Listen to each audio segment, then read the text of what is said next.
It may look good to an untrained eye, but there's no power. Okay? You can hit a golf ball further with the club being lower to the ground, but only if you have a true turn, and that's creating the Y. Illusion, Y. See the difference? Big difference. Okay? I'm stretching that left lat away from the ball.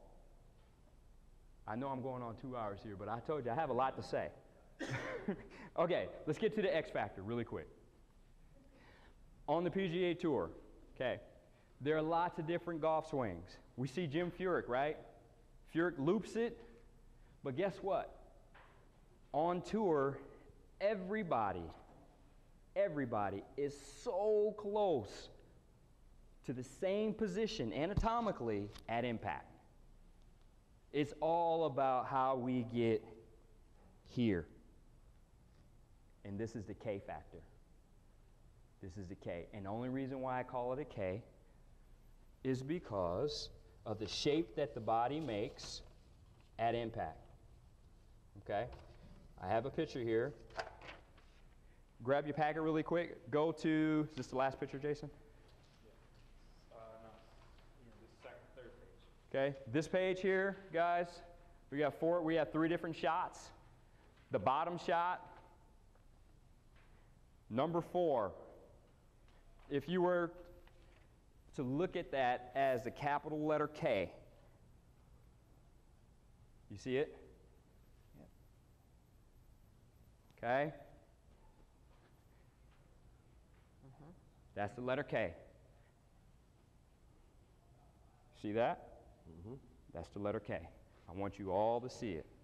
Mm-hmm. Right? Capital letter K. You got me? It's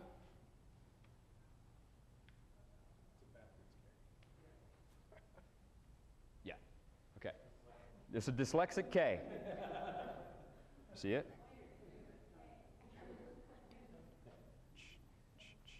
Right? You got it, right? Yep. Okay. All right. So we have to get to the K. You got to get there. I'm going to take my back to you now.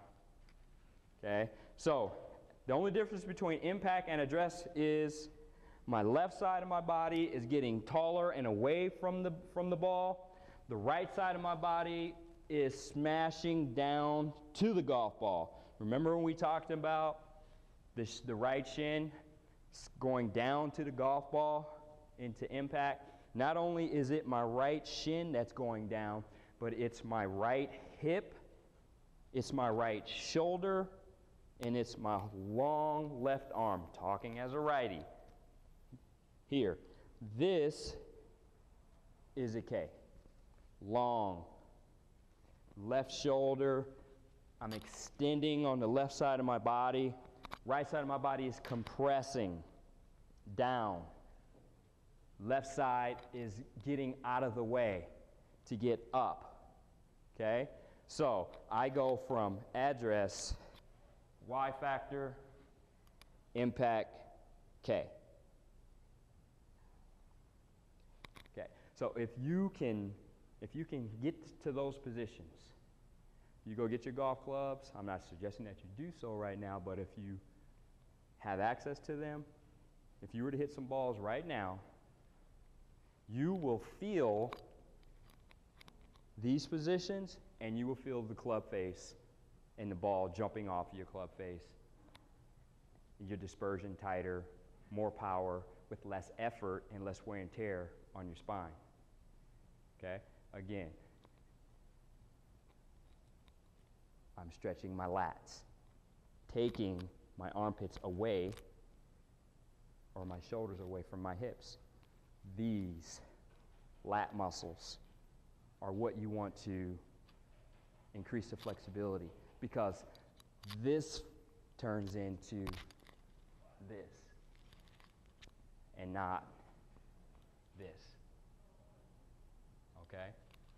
Base triangle controls top triangle. The only way the base triangle can control the top triangle is through controlled tension under the armpits. I have to bring that top triangle in close to the base triangle all the time. Okay, so just kind of recapping what we've covered. Coccygeal space, no motion. My spine reacts to my hips. If my spine has suddenly found itself in an errant position, it's not really my spine, is it? It's what happened to my hips, right? Okay? So, we've talked about everything that I wanted to cover in terms of awareness and function, hitting the different positions with your body, understanding what they are from address to the top to impact. We haven't talked much about follow through.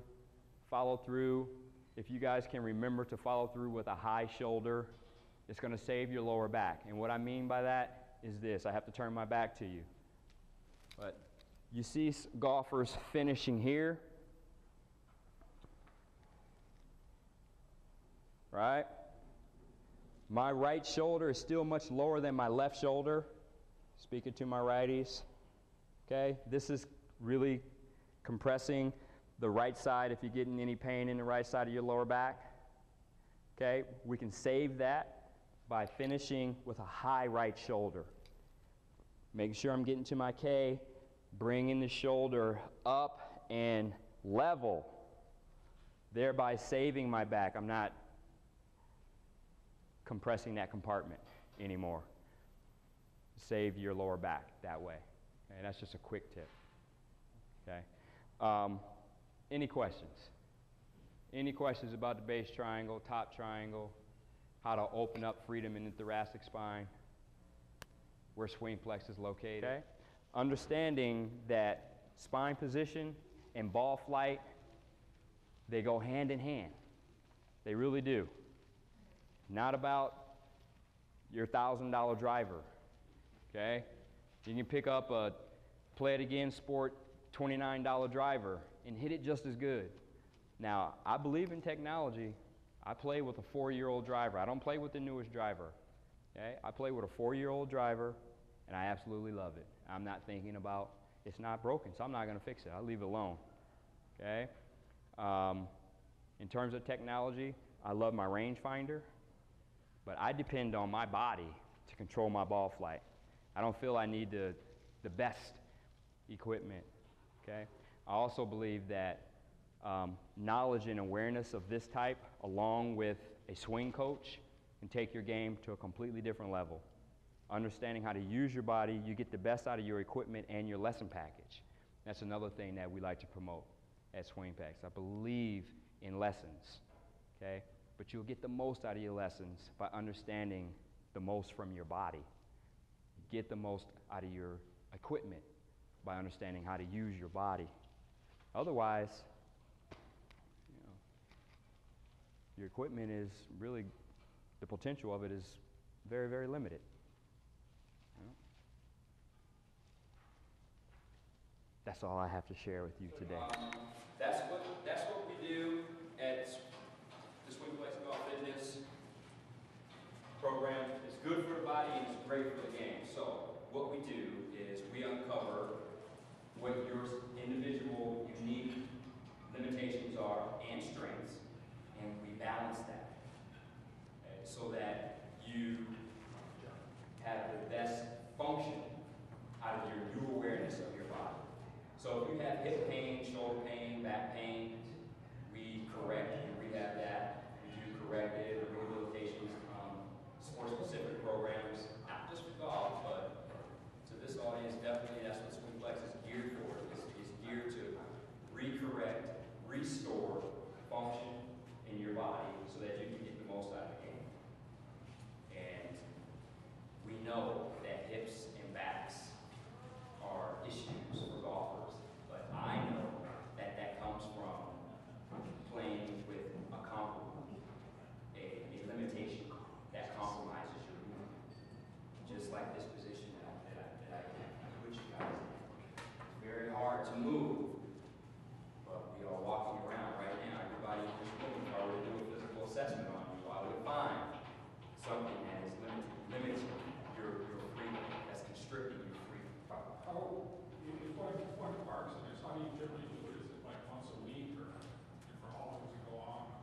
know, it really depends on your level of interest, I guess. If you got a tournament coming up, you want to get prepared for it. You know, I work with competitive golfers a lot. I work with a lot of recreational golfers.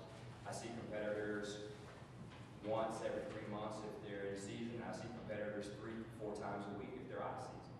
I see recreational golfers 2 to 3 times a week. Just depends on their time and their level of interest. How soon they want to prepare for an event, or they just have that kind of time. You know, I would recommend twice a week. What's the difference between a swing coach and a golf lesson? I like to look at this as you just had a physical golf lesson. You didn't have a golf lesson on club position. You had a golf lesson on body position. A golf lesson would be to get with somebody that would teach you techniques on how to stand, grip, stance, posture, you know, the traditional fundamentals of golf, how to position yourself for a chip, how to position yourself for a full shot, how to putt, how to read a green, that kind of thing. Whereas with me, I would introduce you to this is how we need to work with you in order for you to get to that club position to maximize your ball striking.